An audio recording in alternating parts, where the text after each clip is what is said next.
Baik, Assalamualaikum warahmatullahi wabarakatuh. Bertemu lagi dalam podcast Waalaikumsalam. Nah, hari ini suatu kehormatan saya bisa ngobrol langsung dengan Rifki Mahendra. Benar ya, Rifki ya? Namamu Ya, Rifki Rifki Mahendra, Mahendra. Pak. Benar. Benar, Rifki Oke, Mahendra. ini alumni Poltera, jurusan TLI dulu, Teknik Listrik Industri. Kalau sekarang Teknik, jurusan Teknologi Elektro, Mas Rifki. Sekarang teknik teknologi elektro ya. Oke, Mas Rifki, terima kasih ya sudah menyempatkan waktu hadir Ya, di sama-sama, Pak. Voltera.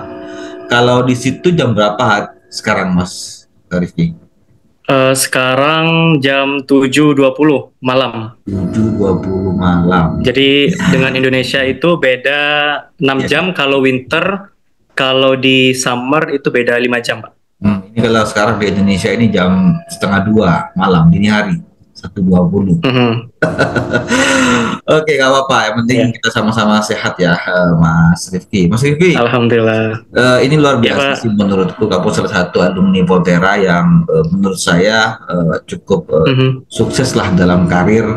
Di mana, entah dulu sebelum ke sana saya pengen tahu Mas Alhamdulillah. Rifki ini asli mana? Saya asli Pamekasan, Madura, Jawa Timur. Oh, Kasar Madura Madura di Hungaria sekarang ya. Ya, Madura Pride saya. Ini ada orang Madura sekarang kerja di Hungaria, alumni Voltera. Gini dulu, pertama saya pengen tanya sebelum nanti kita bahas yang lain. Kamu Oke. kerasan nggak di sana? Artinya ini kan perbedaannya pasti jauh ya antara Mhm. cuaca, kemudian makanan, Madura dan Hungaria.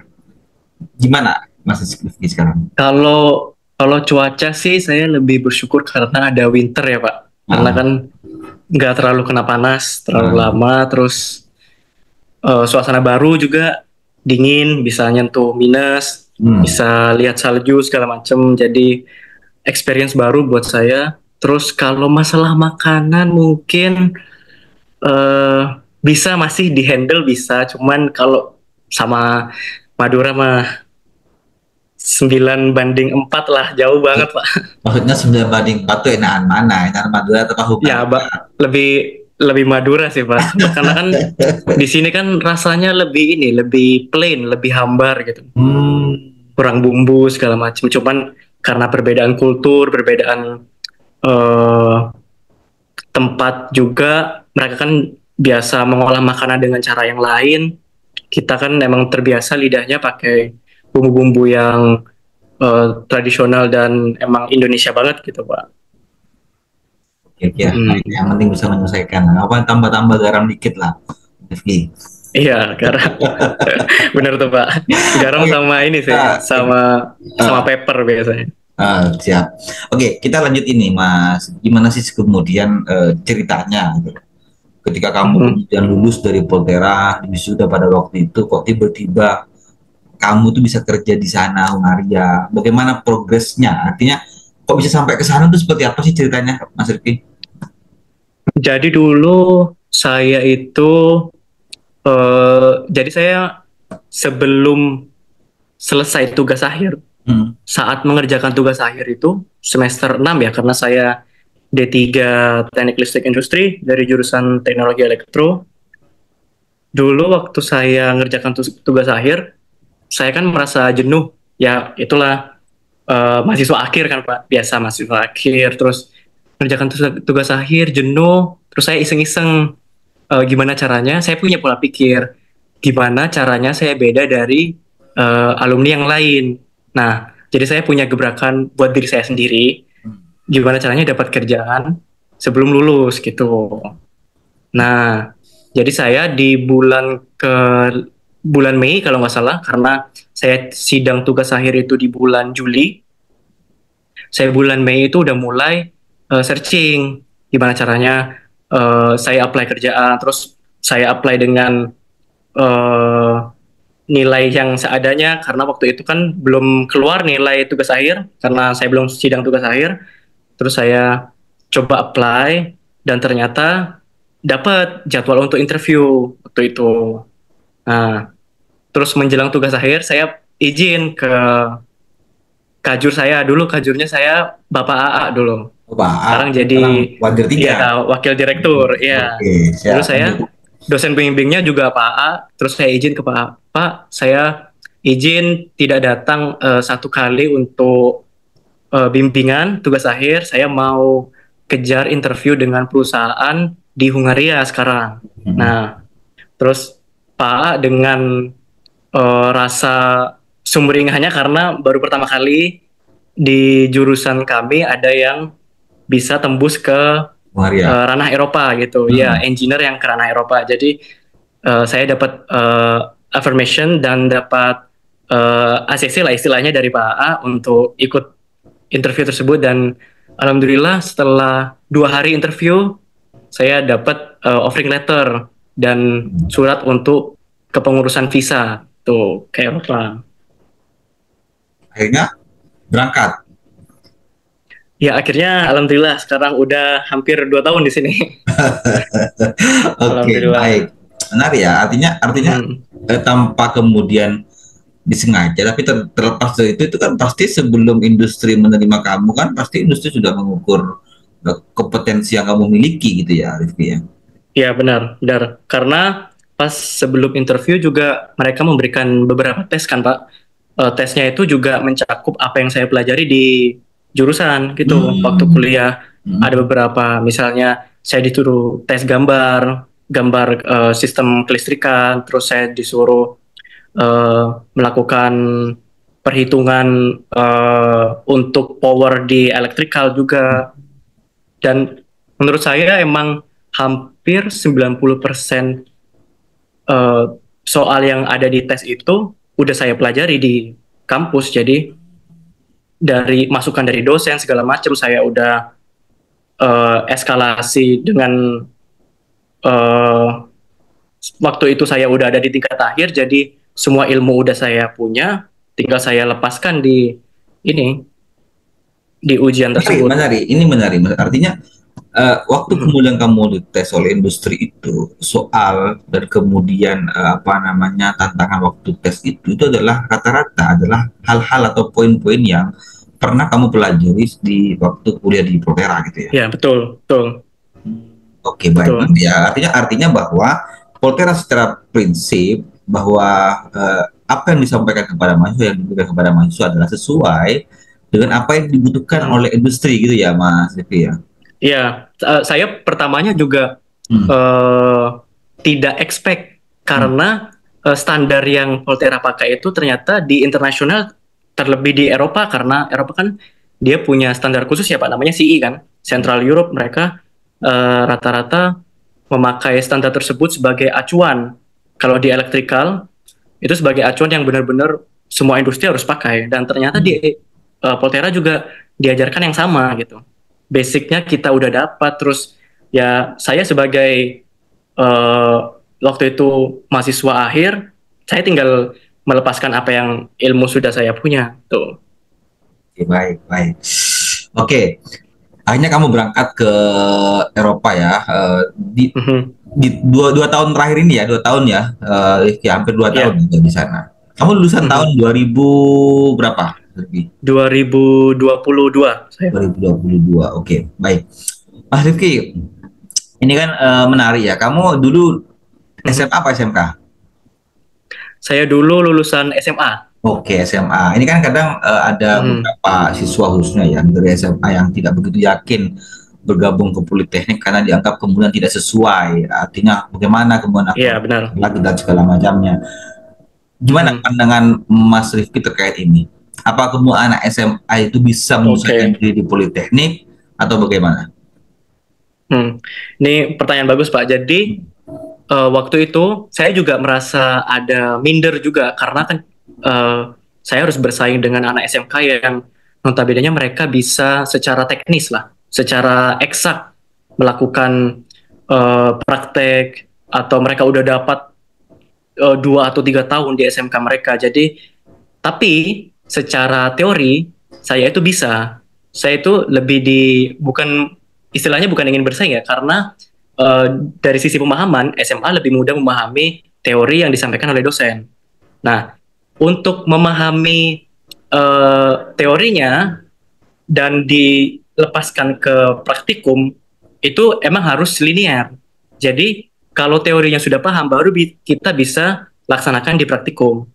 Nah ini menurut saya kalau sebaliknya kita lebih jago di praktikum tapi teorinya nggak bisa, itu menurut saya lebih ke mungkin menghafal mungkin ya Pak, dalam konteks itu. Nah dalam konteks yang saya dulu alami, saya itu berusaha untuk bertanya nih gimana caranya, terus kita bisa join sama temen yang dari SMK, minta ajar gimana caranya buat praktikum yang ini, yang rangkaian listrik atau mesin listrik segala macam tadi ajari, dan kita juga memberikan feedback gimana memahami teori dengan mudah gitu ke teman yang dari lulusan SMK. Jadi kita istilahnya saling gotong royong lah untuk memahami satu course yang diberi oleh dosen. Tapi gini, terlepas dari itu, artinya ketika kamu kuliah di Volterra misalnya, dosen itu kemudian mampu untuk kemudian membimbing dan mengajari. Dari kamu yang kemudian dari SMA misalnya bergabung dengan Politeknik itu memang diterapkan seperti itu ya selama kuliah di Volterra gitu.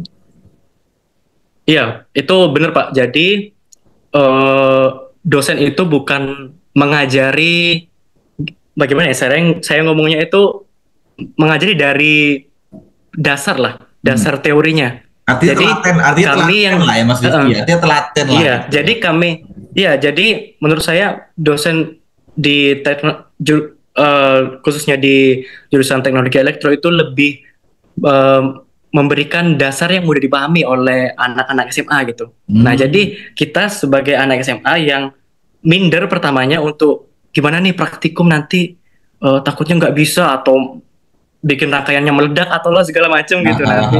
Nah, ternyata sama dosen dibimbing waktu praktikum, waktu kita teori juga ada pertanyaan, feedback dari para mahasiswa juga. Gitu. Artinya betul. Menurut saya sih lebih dilepas lah ya Mas Rifki ya. Iya. Jadi pelan-pelan diajari gitu ya. Iya, yang saya salut dari, bukan salut ya, lebih ke saya tidak expect dari dosen Volterra itu, ternyata mereka lebih care terhadap mahasiswanya gitu. Lebih peduli ya, dalam artian lebih nyambung lah. Artinya mereka nganggap kalian tuh bukan lagi sebagai seorang mahasiswa, tapi lebih tapi sebagai bisa, kalau dalam kelas sebagai teman untuk mengelaborasi suatu course itu Pak. Sehingga dosen juga jadi dosen juga memberikan mahasiswa sesuatu untuk kemudian mahasiswa memberikan feedback lagi ke dosen gitu. Jadi saling elaborasi ke depannya. Itu yang saya suka dari dosen Volterra sih. Kangen nggak kamu sama dosen-dosen di Volterra ini? Wah, kangen sih Pak. Saya udah beberapa kali kontak ini. Bapak Nur juga ada kan Pak ini seminar. Saya pengen get in touch dengan dosen-dosen gitu. Kangen juga sebenarnya. Ya, itu harus. Ya komunikasi dengan dosen itu jangan sampai kemudian terputus, namun terus komunikasi. Bagaimanapun kamu ini salah satu alumni yang ya bukan kemudian kita membeda-bedakan alumni tidak, tapi paling tidak menjadi kaca besar lah, menjadi kaca besar untuk seluruh alumni Volterra, mahasiswa Volterra maupun masyarakat Madura pada khususnya, bahwa nggak ada yang tidak mungkin gitu ketika kemudian ada keinginan untuk meraih itu. Ini ada Rizky Mahendra ya, lulusan Volterra ya, kemudian orang Madura lagi, orang Pamekasan, tapi dia mampu kemudian bekerja di Eropa, di Hungaria. Siapa yang nyangka? Mungkin juga Mas Rifki pun tidak pernah terpikir sampai ke sana kan gitu ya Mas Rifki? Iya benar Pak. Artinya benar. Jadi saya pernah berpikir itu waktu sampai ke sini di mungkin seminggu pertama, seperti nggak nyangka gitu Pak. Kenapa kok bisa orang Madura tiba-tiba ada di Eropa, kerja di Eropa, dan saya sekarang sebagai electrical designer di sini. Bentar. Jadi ini menarik, Mas Rifki. Saya pengen tanya, kerjamu ngapain di situ? Nah ini perlu orang tahu gitu. Oke, jadi dulu saya waktu kuliah, saya kan tidak punya pandangan atau tidak punya sense lah untuk masa sih orang yang yang kuliahnya di engineering bisa jadi kerja kerah putih atau kerja di office gitu, Pak? Hmm. Kan menurut teman-teman yang dulu satu angkatan sama saya bilangnya, ya nggak ada lah namanya engineer ya harus kerja turun ke lapangan, mau nggak mau. Hmm. Nah, tapi nyatanya ada loh ini yang bisa kerja di sebagai kerah putih atau white collar, bisa kerja di office, dan saya sekarang di designing sebuah mesin di bagian electrical designer. Gitu. Artinya kamu sekarang hanya kerjanya kemudian desain gitu ya, Mhm. sesuai dengan kebutuhan yang dibutuhkan oleh industri tempat kamu bekerja gitu. Ya benar, Pak. Jadi jadi lebih banyak kemudian duduk gitu ya, Mas Rifki? Ya, lebih banyak duduk di depan komputer 8 jam, Iya, iya. 10 jam gitu. Oke, menarik ya. Artinya Mhm. anggapan tadi teman-teman bahwa lulusan listrik itu pasti kerjanya kemudian di industri, kemudian di lebih kepada praktek ya, praktek yang langsung di lapangan itu kita Iya, diterbitkan. Ada juga alumni listrik industri yang kerja sesuai dengan kompetensi yang dimilikinya, tapi dia duduk sebagai desain di bidang desain listrik ya, Mas Rifki ya. iya benar, Pak. Electrical designer ya, desain listrik. Oke Mas Rifki, saya lebih ini kan sekarang lagi proses penerimaan mahasiswa baru nih. Eh, Oke. Apa yang ingin kamu yakinkan dalam artian ini kan kamu menjadi bukti lah. Saya sudah sampaikan bilang sebagai Mhm. kaca besar untuk anak-anak Oke. muda sekarang. Apa yang ingin kamu sampaikan kepada anak-anak SMA bahwa kita kan butuh meyakinkan mereka, bukan berarti mereka harus masuk Poltera tidak, tapi paling tidak mereka punya keinginan pertama untuk kuliah dulu, Mas Rifki, Mhm. untuk kuliah. Yang Oke. kedua, bagaimana kemudian kita merubah pola bahwa politeknik itu menjadi salah satu pilihan hari ini, alternatif pilihan. Coba apa yang Oke. bisa kamu Oke. sampaikan kepada anak SMA? Oke, jadi yang pertama bisa saya sampaikan itu karena kita ada di new era kan, Pak. Semuanya serba otomasi, serba let's say kita pakai artificial intelligence. Nah, yang dimana butuh engineer di belakangnya. Jadi sebuah industri yang bergerak secara otomatis, let's say misalnya nanti kita bisa membeli sesuatu dengan otomatis, kita bisa lihat sekarang kita bisa pesan barang secara online, kita bisa eh, mengerjakan sesuatu secara otomatis. Nah itu butuh engineer di belakangnya. Engineer itu butuh the engineer itu yang pertama tidak akan mati sampai let's say berabad-abad ke depan gitu.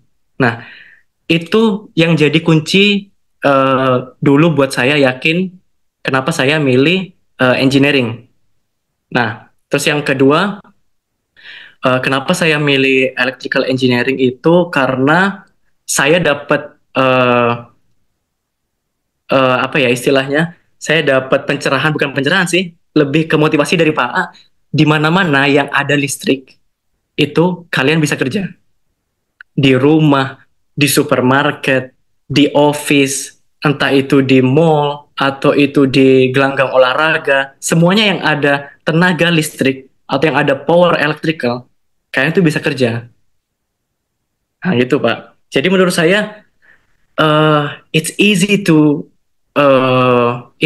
work after after you get into polytechnic karena politeknik itu karena kan di politeknik kita diajarin let's say 70% technical dan sisanya 30%-nya kita diajarin secara teori. Nah, itu benar-benar membantu saya buat memahami apa sih yang terjadi di lapangan gitu. Jadi orang itu istilahnya tidak kaku saat terjun ke lapangan, tidak terlalu banyak teori gitu. Itu yang membuat saya, oh I'm glad that I'm into politeknik gitu dulunya. Oke. Artinya ketika kemudian kamu banyak dapat pencerahan tentang Hmm. potensi-potensi dan peluang yang besar ketika kamu masuk politeknik, sehingga itu yang meyakinkan kamu bergabung menjadi bagian dari mahasiswa di politeknik, khususnya di Poltera. Ya betul, Kenapa betul. milih Poltera terakhir? Oke. Good question. Karena yang pertama saya dari Madura. Oke. Yang pertama dari Pamekasan dekat, itu yang pertama. Terus yang kedua, saya punya pola pikir yang dimana kampus baru itu punya eh, alat atau let's say alat-alat praktikum yang sangat fresh, yang sangat benar-benar seperti keadaan yang sebenarnya di industri gitu. Nah, jadi saya punya pola pikir itu sebelumnya, terus dan ternyata in reality emang saya benar-benar dapat alat-alat untuk praktikum yang fresh, yang benar-benar oh ini nih yang ada di yang ada di industri. Emang benar, saya waktu terjun ke industri juga sekarang emang benar yang saya praktekin dulu yang ada di kampus. Jadi saya tinggal pakai ilmu yang saya praktekkan dulu di perkuliahan di Volterra. Saya tinggal apply saja di pekerjaan yang sekarang dan akhirnya alhamdulillah bisa Bisa. sampai sekarang. Mantap, Mas Rifki. Mas Rifki, kamu udah bisa bahasa Hungaria? Sedikit. Waduh, bisa sih, bisa. Tapi Coba, dikit-dikit aja, Pak. coba, sapa, Karena saya, oke, oke, kamu oke, bilang oke, sapa oke. dosen-dosenmu yang ada di Volterra dulu, Cikites Akademika Volterra, Oke, atau saya bilang pakai bahasa apa kabar aja ya. apa kabar? Pakai ini, oke. Saya perkenalan mungkin Sia en Rifki Vajok, Hojivnak, Minden. Apa itu artinya? Saya Rifki, apa kabar semuanya? Oh, maintain ya, maintain itu apa kabar ya? Minden itu semuanya. Menden ya. Minden, ya. Ya kalau di sini Menden itu orang Jalan Ruja itu namanya Menden kalau di sini Mas Rifki. Oh, beda tipis Pak, beda tipis. Beda tipis Hungaria sama Madura. Oke, kamu pasti kangen Madura, saya yakin pasti kangen, tapi ini salah satu. Iya, saya udah beberapa kali ini sih Pak. Saya udah beberapa kali mimpi makanan Madura ya, mimpi sate, terus Rujak, soto gitu. campur Ya. Pamekasan tuh ya lucu itu Lumayan ya. sering. Ya. Makanya kamu Ya. sukses terus di sana. Kalau nanti ada waktu yang panjang, libur panjang, pulang ke Madura, main ke kampus ya. Amin. Paling tidak nanti kita bisa Siap. ngobrol langsung lagi di kampus, Mas Rifki. Mas Rifki, Oke, makasih. siap. Terakhir, silakan kalau mau disampaikan siapa dosenmu. Salam buat dosen. Salam buat yang pertama the one and only Pak AA. Salam Pak AA, itu orang yang memotivasi saya buat terus maju tanpa ada halangan, terus tabrak semuanya yang bikin halangan. Itu yang pertama Pak AA. Terus dosen pembimbing saya yang kedua Pak Jauhari. Apa kabar Pak? Terus dulu saya pernah ikut debat, dosen debat saya Miss Nurir dulu. Ya, salam Miss Nurir. Dan semuanya ya, dosen di Volterra ya. Semuanya. Ya, semua untuk dosen-dosen di Volterra juga, Pak Nur, Pak Sohir. Salam ke Bu Direktur. Salam Bu Direktur, Bu Leili. Gini ke Bu Direktur salamnya. Bu Direktur kapan ke Hungaria gitu. Waduh. Itu iya panggil. Boleh tuh. Kapan ke Hungaria Bu Direktur? Saya nanti ajak ke tempat-tempat inilah yang bagus buat dikunjungi buat foto-foto juga. Oke, kan paling tidak nanti Volterra ada kerjasama dengan kampus-kampus dan industri-industri yang ada di Hungaria. Menarik. Boleh tuh Pak. Ya, menarik. Artinya Asia Tenggara, Asia kemudian Asia Timur, Volterra kan sudah ada kerjasama sama Arab Saudi. Nah sekarang tinggal terbang ke Eropa, Hungaria. Ini harus menjadi sasaran nanti Volterra ke depan. Iya, karena Hungaria di sentral. Iya benar, karena Hungaria juga di sentral Eropa, jadi mungkin mudah mengakses ke beberapa negara di sebelahnya juga. Oke. Mas Rifki, makasih ya. Sudah join di podcastnya Volterra. Sama-sama, terima kasih kembali. Di sini juga jam berapa nih? Jam 2 ini, udah jam 2 malam, dini hari. Di situ jam berapa? Jam 7.44 nih Pak, masih aman sih bagi saya. Oke, sip. Makasih ya Mas Rifki, sehat selalu, sukses.